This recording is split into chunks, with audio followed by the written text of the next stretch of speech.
Inuna ko na yung mga puti kasi nga, 1 week ko na itong hindi pa nalalabahan, guys.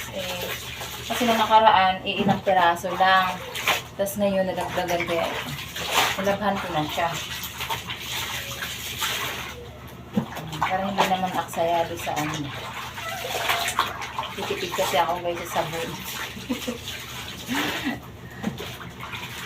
Nitipid ako sa kuryente. Gusto ko siya ipaikot sa washing.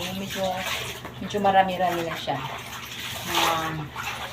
Mga 10 pieces or 15, mga ganun. Kasi kung mga 5 peraso lang, kukusutin ko na lang yung kapag ganun.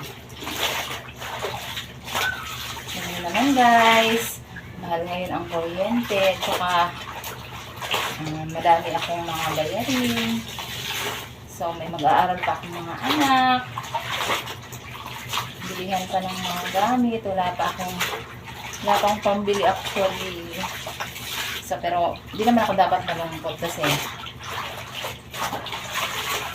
God is always provide.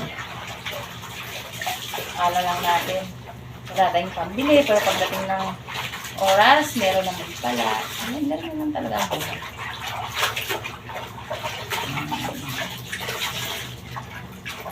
Namiss ko talagang mag-video na naglalaba ulit ako. Kasi dati talaga, ito yung content ko. Everyday na naglalaba ako, yan yung gino-content ko talaga. So yan, may kwento lang. Namiss ko lang.